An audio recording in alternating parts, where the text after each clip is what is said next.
کہا کیا ہے۔ اب اس موقع پہ بہت سارے اسپائرنٹس کرتے یوں ہیں کہ پتہ نہیں کیا لکھاتے ہیں، یا وہ چیز لکھاتے ہیں جس کا ان کو خود ہی پتا ہوتا ہے۔ Examiner remains unable to understand۔ اب اس کا نقصان یہ ہوتا ہے کہ جب ایگزامینر آپ کی کچھ لائنیں پڑھتا ہے اور پھر ایک لمحے کے لیے سوچتا ہے کہ اس نے کہنا کہا چاہا ہے، تو وہاں پہ آپ فیل ہو جاتے ہیں۔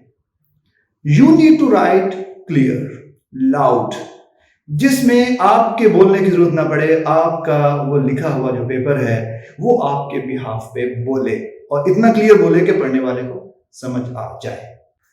Number 7، language, grammar and expression. یہ سب سے اہم نکتہ ہے۔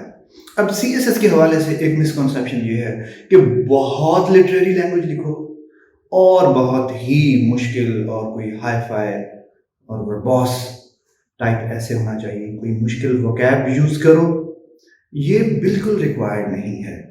ہم اپنے سینئر اساتذہ سے یہ پوچھتے ہیں کہ سر کتنا کو مشکل ایکسپریشن، لینگویج اور چیزیں ہونی چاہیے، تو سر یہ کہتے تھے کہ آپ اپنا ایسے لکھو اور لکھنے کے بعد ایک گریجویٹ، ایک بی اے پاس آدمی کو دکھاؤ۔ اگر آپ کا ایسے وہ پڑھنے کے بعد یہ بول دے کہ بھئی آپ نے جو کچھ لکھا میری سمجھ میں آ گیا، تو سر فرماتے تھے کہ آپ اپنے آپ کو 40 مارکس دے سکتے ہو۔ اور اگر آپ کا ایسے پڑھنے کے بعد وہ کہے کہ آپ نے بہت ہی اعلیٰ لکھا ہے، میرے تو اوپر سے گزر گیا ہے، تو یہ سمجھیں کہ یہ ضرورت سے زیادہ اعلیٰ لکھا گیا ہے۔ ایک چیز اور، شارٹ سینٹینسز اور کلیئر لکھنا بھی یہاں پہ بہت اہم ہے۔ ایک اور چیز میں یہاں عرض کرتا چلوں کہ کچھ لوگ کسی دوسرے کا بہت اچھا لکھا دیکھ کے اس کو فالو کرنے کی کوشش کرتے ہیں، تو ان کے لیے یہ عرض ہے کہ یار ہر بندے کی اپنی پنکچویشن ہوتی ہے، ہر بندے کا اپنا سٹائل ہوتا ہے، تو آپ کوشش کریں کہ آپ کی اپنی ذاتی پنکچویشن ہو۔ جس طرح ہر ایک کا سوچنے کا انداز مختلف ہے، اسی طرح لکھنے کا انداز بھی مختلف ہوتا ہے، اور کوشش یہ کریں کہ آپ اپنی ذاتی انگریزی لکھیں بجائے اس کے کہ آپ ادھار لے کر پھنس جائیں۔ ایزی اینڈ سمپل لینگویج لکھنا تو بہت ضروری ہے، اس پہ تو کوئی دو رائے نہیں ہے۔ بعض اوقات مجھ سے اسپائرنٹس پوچھتے ہیں کہ سر اگر ایسے لکھنے کے دوران ہم سے کوئی اسپیلنگ اور گرامر کی مسٹیک ہو جاتی ہے تو is that some thing very important? تو میں نے کہا تھا نہیں یار، اگر آپ نے گرامر کی یا اسپیلنگ کی مسٹیک کی ہے تو بالکل بھی گھبرائیں نہیں، پریشان نہ ہوں، کیونکہ وہ مسٹیک نہیں ہے، that is a blunder and that would lead to your failure. Number 8، logical sequence. بعض اوقات بہت اچھا لکھنے والے جن کے ڈرافٹ میں بظاہر آپ کو کوئی غلطی نظر نہیں آتی، ایگزام میں پاس نہیں ہو پاتے۔ اب جب میرا واسطہ اس طرح کے اسٹوڈنٹ سے پڑھا تو انیشلی تو مجھے بھی حیرت ہوئی کہ یار مطلب یہ کیسے فیل ہو سکتا ہے جبکہ یہ آف دا فیلڈ اتنا اچھا لکھتا ہے۔ لیکن اس کے ڈرافٹ کا بغور جائزہ لینے سے یہ پتا چلا کہ اس کے جو آئیڈیاز ہیں جو اس نے پریزنٹ کیے ہیں وہ لاجیکلی ارینجڈ نہیں ہیں، مطلب most important to least important اگر ہم دیکھا جائے تو اس نے جو لیسٹ امپورٹنٹ تھے وہ بعض اوقات پہلے لے کر آ رہا ہے، جو موسٹ امپورٹنٹ تھے یہ بالکل اینڈ پہ لے جا رہا ہے، تو یہ ایک لاجیکل سیکوینس نہ ہونے کی وجہ سے فیلئر ہو جاتا ہے۔ اس کے بعد ایک ہسٹوریکل سیکوینس ہوتی ہے چیزوں کی کہ ہسٹری میں کچھ چیزیں پہلے ہوتی ہیں اور پھر بعد میں ہوتی ہیں، جب آپ وہ والا آرڈر خراب کرتے ہیں تو وہاں بھی نتیجہ فیل ہونے کی صورت میں نکلتا ہے۔ یہ ایسے ہی ہے جیسے کوئی بندہ پینٹنگ بنا رہا ہو تو پہلے بہت خوبصورت سر، ناک، منہ اور کان وغیرہ بنا لے اور اس کے بعد گردن کی جگہ گوڈا بنا دے، نتیجہ کیا نکلے گا کہ وہ تصویر ساری بگڑ جائے گی۔ تو دوستو کرنے کی ضرورت یہ ہے کہ آپ جب بھی اپنے آئیڈیاز اپنے ایسے میں لکھ رہے ہوں تو خیال اس چیز کا رکھنا ضروری ہے کہ وہ کس طرح سے لاجیکلی ان کو ارینج کر کے رکھا جائے تاکہ ان کا وہ آرڈر بھی خراب نہ ہو اور ایگزامینر کو بھی آئیڈیا ہو کہ آپ کو آپ کے ٹاپک پہ اچھی سی گرپ ہے۔ نمبر 9 از رف ورک۔ اب بہت سارے اسپائرنٹس جب ایسے اٹیمپٹ کر رہے ہوتے ہیں تو وہ اس کا رف ورک کیے بغیر ہی ایسے لکھنا شروع کر دیتے ہیں۔ ایسے کا پیپر اٹھایا، ٹاپک پڑھا اور لکھنا شروع۔ دوستو ان میں سے اکثر لوگ فیل ہو جاتے ہیں، یا تو ان کی آف دا فیلڈ بہت اچھی پریکٹس ہو ایگزام دینے سے پہلے، تو پھر وہ آئیں اور رف ورک تھوڑا سا کریں یا نہ کریں تو وہ لکھیں اور کامیاب ہو جائیں۔ ادروائز ہوتا یوں ہے کہ آپ جب رف ورک کیے بغیر لکھتے ہیں تو پھر آپ بے شمار غلطیاں کرتے ہیں۔ رف ورک میں آپ کو بہت اچھی برین اسٹارمنگ کرنے کا موقع مل جاتا ہے، اپنے آئیڈیاز کو لاجیکلی ارینج کرنے کا موقع مل جاتا ہے، اور اچھے اچھے سینٹینسز سوچنے کا موقع مل جاتا ہے، اور جو بندہ رف ورک نہیں کرتا وہ ان ساری چیزوں سے محروم ہو جاتا ہے، نتیجہ فیل ہونے کی صورت میں نکلتا ہے۔ Number 10، lack of writing practice and time management. فیل ہونے کی جو 10ویں وجہ ہے وہ یہ ہے کہ لوگ دوستوں کے ساتھ ڈسکشن کر رہے ہیں، لیکچر سن رہے ہیں یا کچھ ریڈنگ کر رہے ہیں، اور لکھنے سے وہ جی کترا رہے ہیں۔ نتیجہ کیا نکلتا ہے؟ وہ فیل ہو جاتے ہیں۔ وہ سمجھتے ہیں کہ ریڈنگ کرنا، دوستوں کے ساتھ ڈسکشن کرنا، اس پہ آرگومنٹ سننا یہ رائٹنگ کا متبادل ہے۔ دوستو ایسا ہرگز نہیں ہے۔ جب تک آپ لکھیں گے نہیں، آپ کو یہ تو بالکل آئیڈیا نہیں ہوگا کہ آپ نے ٹائم کیسے مینج کرنا ہے، کتنے ٹائم میں آؤٹ لائن بنتی ہے، کتنے ٹائم میں انٹروڈکشن لکھا جاتا ہے، کتنا ٹائم آؤٹ لائن لیتی ہے، اور کتنا ٹائم جو ہے وہ پیراگرافنگ پہ لگتا ہے، کنکلوژن کتنے ٹائم میں ہم سم اپ کر پاتے ہیں۔ تو دوستو جب تک آپ نے پریکٹس نہیں کی ہوئی تو آپ کس طرح سے اپنا نالج جو ہے 2500 ورڈ کی جو ریکوائرڈ لینتھ ہے وہ پوری کر پائیں گے، یا آپ کس طرح سے ایگزامینر کو ود ان گیون ٹائم جو اپنا پورا کا پورا ایسے ہے وہ لکھ کے دکھا پائیں گے؟ یہ بالکل ناممکن ہو جائے گا۔ اس کے لیے رائٹنگ پریکٹس اور ٹائم مینجمنٹ کی پریکٹس یہ ضروری ہے، اور یہ آخری وجہ تھی۔ اس کے بعد punch line, and the punch line is کہ ایسے رائٹنگ پاس کرنے کے لیے اسپیشلی کمپیٹیٹیو ایگزام کا CSS PMS اور PCS ایگزام کا ایسے پاس کرنے کے لیے آپ کا تعلق فرقہ چالیسیہ سے ہونا چاہیے۔ اب فرقہ چالیسیہ کیا ہے؟ فرقہ چالیسیہ وہ لوگ ہیں جو اپنی ساری کی ساری توانائی، سارا کا سارا فوکس اور ساری کی ساری محنت اس لیے کرتے ہیں کہ ان کے نمبرز 40 سے کم نہ آئیں۔ سو اسکورنگ 40 از فرقہ چالیسیہ۔ اس میں ان لوگوں کے لیے ایک پیغام ہے کہ جو کہتے ہیں کہ ہم تو 70 لیں گے یا 75 لیں گے، تو دوستو جو 70 والی جو صفر ہے وہ بڑی بے وفا ہوتی ہے۔ وہ ان 95% کیسز دوسرے سائڈ پہ رہتی ہے 07۔ تو it is better to score 40، کیونکہ پاس ہونا زیادہ بہتر ہے بجائے اس کے کہ ہم کوئی ریکارڈ بنانا شروع کرتے ہیں۔ Thank you so very much. تو دوستو یہ تھی ہماری پہلی ویڈیو جس میں ہم نے ان 10 وجوہات کا تذکرہ کیا کہ جس وجہ سے اسٹوڈنٹس ایسے رائٹنگ میں فیل ہو جاتے ہیں۔ اس کے بعد ہماری جو اگلی ویڈیوز آنے جا رہی ہیں وہ ایسے رائٹنگ کی لیکچرنگ میتھڈ اور ایسے رائٹنگ کے تھیوریٹیکل اسپیکٹ سے بالکل ہٹ کے ہوں گی۔ وہ ہوں گی آپ لوگوں کی سہولت کے لیے ٹریننگ ویڈیوز۔ اس میں آپ لوگوں کو ہم تھیوریٹیکل کے ساتھ ساتھ ایسے رائٹنگ کا پریکٹیکل اسپیکٹ اور ایسے رائٹنگ کی ٹریننگ دینے کی کوشش کریں گے، تاکہ آپ پاکستان میں جس جگہ جہاں بھی بیٹھے ہیں آپ اپنے گھر بیٹھ کے CSS کا ایسے اور اس کا جو بنیادی سٹرکچر ہے وہ سیکھ سکیں، اور اس کے بعد آپ وہ کسی بھی ٹیچر کو لکھ کے چیک کروا سکتے ہیں اور آپ کے لیے ایسے رائٹنگ لکھنے میں آسانی ہو جاتی ہے۔ تو آنے والی ویڈیوز میں ہم آپ کو بتانے کی نہیں سکھانے کی کوشش کریں گے تھرو ٹریننگ ویڈیوز کہ how to make statement of topic, اور اس کے بعد ہماری ویڈیو ہوگی جس میں ہم بتائیں گے کہ how to make outline. Then جو ویڈیو نمبر 3 یا 4 ہوگی اس میں ہم آپ کو بتائیں گے how to write an introduction, اور اس کے بعد پھر ایک ویڈیو میں آپ لوگوں کو ٹریننگ ہم دیں گے پیراگراف رائٹنگ کی، آرگومنٹ بلڈنگ کی، اور جو ہماری آخری ویڈیو ہوگی وہ ہاؤ ٹو رائٹ کنکلوژن پہ ہوگی۔ تو CSS کلب سے جڑے رہیے، اس چینل سے جڑے رہیے، انشاءاللہ آئندہ ویڈیوز میں آپ کو ہم جو ایسے رائٹنگ کی ٹریننگ ہے اس کی طرف پریکٹیکلی لے کے چلیں گے۔ اللہ آپ لوگوں کو کامیابی دے، آپ کا حامی و ناصر ہو، آمین۔